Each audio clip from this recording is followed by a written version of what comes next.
In Texas, there is no bigger community activity than high school football. Greg was one of the best players. The momentum he had is unlike most students ever experience.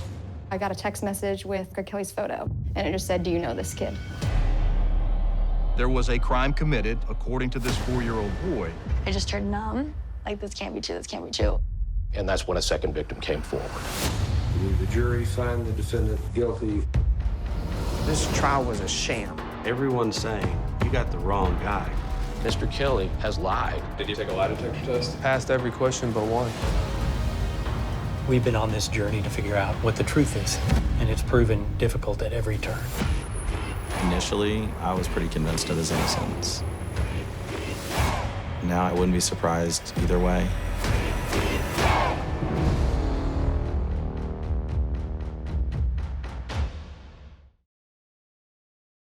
Over the weekend, Kamaru Usman defends his UFC welterweight title by defeating Jorge Masvidal via unanimous decision. 50-45 on two of the judges' scorecards, 149-46. Either of those, I guess, is acceptable to me. But that's not the issue, BC.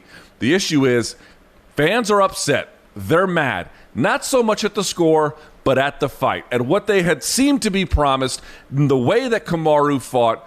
Do you understand the fans' frustration? You know, I do, from the standpoint of any fight fan. When they put money down on the table for a pay-per-view, they want to fight. They want a back-and-forth war. They want the equivalent of a street fight or a schoolyard fight in the midst of a competitive environment in the cage or ring. But in this case, I think they got it wrong, because you have to know what you're getting into when you're purchasing this. Look, Jorge Masvidal stole the show on the build to this fight, right? He doubled the interest. He got you to open up your wallet for the promise of him counteracting a predictable and one-way style with his reckless, not reckless, but, explosive sort of ability to counter and knock people out. We didn't end up getting that, but that's not Kamaru Usman's fault per se. Look, was rounds 3 through 5 boring as balls? Yes, but A, we knew that had the potential. B, it had to go that way for Kamaru Usman to dominate. So he, in a lot of ways, was really smart. But rounds 1 and 2 were a different story. I'm not saying they were fight of the year contenders, but you saw Jorge Masvidal through 2+ rounds stuff 7 of 8 takedowns, do something that we kind of said he would have to do to make this a fun fight. We also saw a first round in which he landed some stuff. And what we saw in between that was an evolved Kamaru Usman. He's not a complete, well-rounded fighter, but he's already a pound-for-pound top 10 guy who is getting better every single fight. And you saw firsthand the Trevor Whitman experience having a positive effect on him. So I want to say a couple of things about the negativity right now, okay? A, we pick and choose which quote-unquote boring fighters we willingly accept and which ones we take shots at, right? I know Khabib is more inclined to go for the finish when he takes you down, but Khabib has a quote-unquote boring style if you're uninitiated. But we love him. We support him. GSP, second half of his title reign, he had a boring style, but we love George. We supported him. Floyd Mayweather, if you didn't appreciate the art of the defense, he had a boring pay-per-view style. Yet you either loved or you hated him and you kept buying. I know Kamaru Usman's corny. Let's be honest. He's a corny dude. He's also a really good fighter. So I think the hate is a bit misplaced here. And if we're going to have that hate about this main event not living up to expectations, and let's not lie, it didn't. I don't think it ruined Saturday's card. Saturday's card was entertaining for me, but it didn't hit that home run. You got to point at Jorge Masvidal. To a certain degree, he doubled down on himself with a short training camp to take the big swing and take that big chance. And I know he was crediting himself afterwards for saving his cardio at times and fighting through like a dog and trying to have big moments. But he also sort of let himself get held against the face so he can save that cardio. If you're going to double down and be the street gangster turned possible champion and take this kind of chance, you also have to double down and take chances, which I don't think he did in this fight. I'm not going to sit here and damn him for it. A fight is going to be what it is. You pay the money, however it plays out, you're going to see it. But if you're sitting here, and I got about, 4,000 tweets coming at me going, F your analysis, Usman's boring. Well, your guy Masvidal didn't necessarily deliver what was promised on his end either. Instead, he just talked so much about, give me a full training camp and it will be different. You don't always get that second chance, though. This was his double down moment. Credit to him for having the balls, but you didn't see him, Luke, go for broke and try to take a 5-round fight and maybe make it a 2-round fight. You saw a guy who, in some degree, was happy to go the distance. So I don't know that I would disagree with any of that, but I'm going to add maybe a slightly different way of looking at it. I'm going to say, let's assume that there is blame everywhere to go. How would you assign the blame? So one way I would say is it's nobody's fault. By that I mean, I just don't know if Jorge Masvidal and Kamaru Usman are always going to make a good fight. We always talk about it. Styles make fights. Sometimes styles break fights too. So for example, Jorge Masvidal has the advantage on the feet. That's going to force Kamaru Usman to do what he wants to do anyway, but it's going to really make it a strong priority to wrestle. But the reality is that Jorge Masvidal, while not as good in the clinch or wrestling department as Kamaru, he's hard to overwhelm. Demian Maia couldn't overwhelm him. Lorenz Larkin couldn't overwhelm him. Ben Henderson couldn't overwhelm him. And I could go on down the list. Those guys might have won, but they won kind of by the skin of their teeth a little bit. And so the reality is, yes, maybe if Jorge had a bigger camp directly focused on Kamaru, things would be different. But also, if Kamaru had a camp directly focused on Jorge Masvidal, maybe they wouldn't be. I'm just simply saying they don't necessarily pair up in the best way to get all action all the time. Okay, so that's nobody's fault. If I had to blame Kamaru for something, there is a criticism about him that he gets into these moments where he could do more and simply doesn't elect to, right? Where we're not taking on necessarily a whole lot more risk, and he just kind of stalling the fight out. When he was doing all of that foot stomping, I didn't mind it at first, but if at first it doesn't succeed, maybe don't try again. Try something else. Maybe level change. Maybe try and open up a little bit. Easier said than done for my very comfortable chair here. But just the same, it's like, is he maximizing every opportunity for action to push it forward in maybe the ways that he could be? I'm at least somewhat sympathetic to that argument. However, I got to say something here. We keep blaming Jorge for this. We're blaming Kamaru for this. We're saying maybe it just is what it is.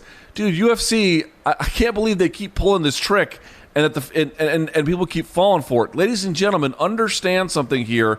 If you are Kamaru Usman, right? You don't have a whole lot of popularity outside of the title. So if you lose that title, you go from hero to zero immediately. Your pay gets cut substantially. Your place on cards get cut substantially. All the things that give you leverage gets cut substantially. Right? If you lose the fight, you also get half of your pay. So let me get this straight. You have to get your full pay, you have to win. And if you don't keep that title, everything that makes you Cinderella, and then if you lose it, turns you back into, in this case, your ride anyway, the pumpkin. Really, that's what we're going to do? And we're going to say that all of the blame goes on these two guys when they are incentivized heavily to fight this way? Sorry, you got to spread the blame around. I'm willing to point the finger, BC, at all the various players, but the way in which UFC structures their contracts and makes that title such a make or break for someone's career, they have to take a look in the mirror here too. That's fair. It's very fair. Point the stink finger at the UFC in some ways. I just look at Kamaru as somebody, you mentioned rightfully, the risk isn't worth it in that case.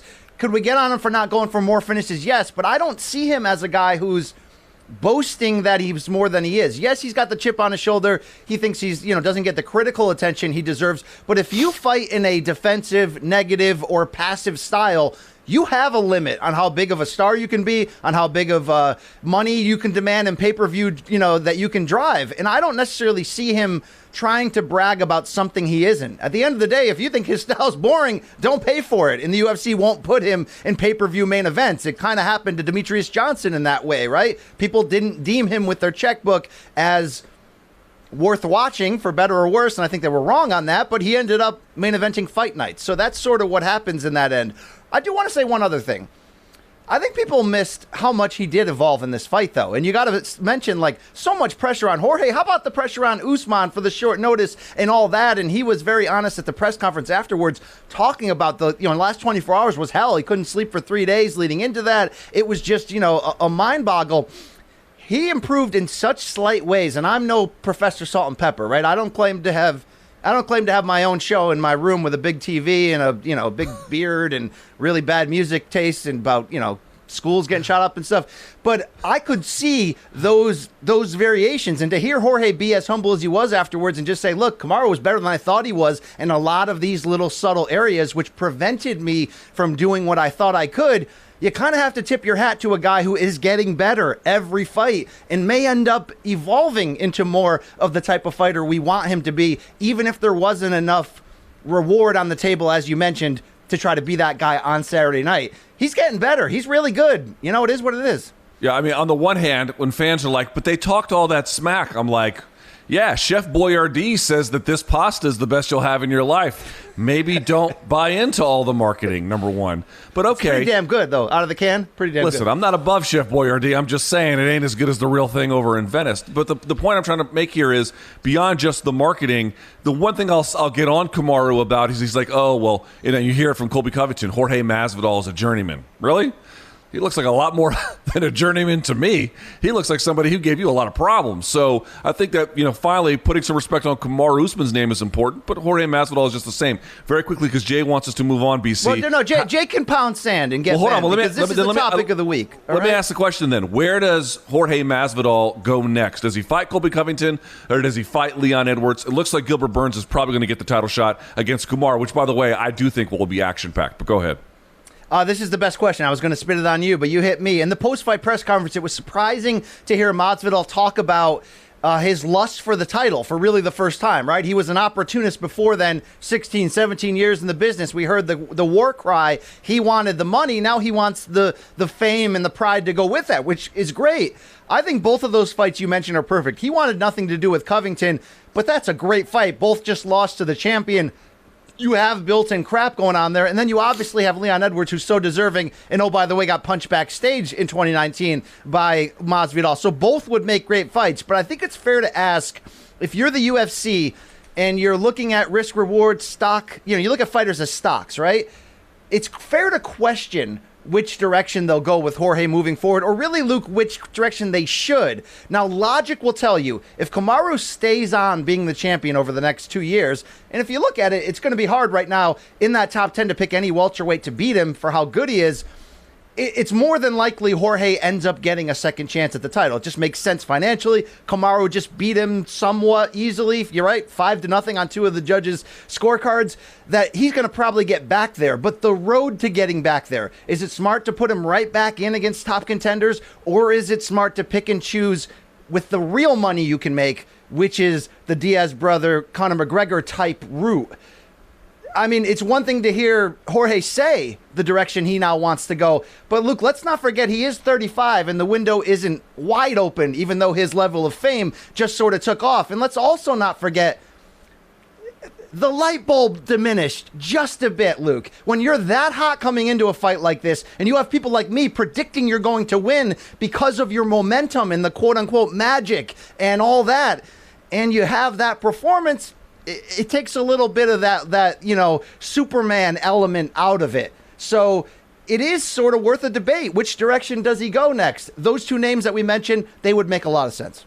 Yeah, he wants to follow the Diaz model. He wants to be somebody's B side and get the shine from their A side, because that's the way to make the most amount of money.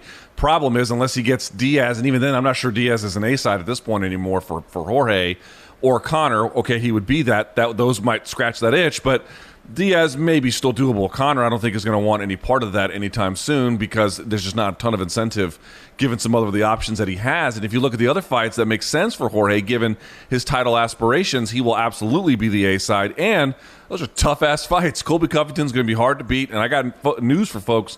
Leon Edwards is nobody's pushover. He is a very difficult guy to beat. So those should be kind of interesting.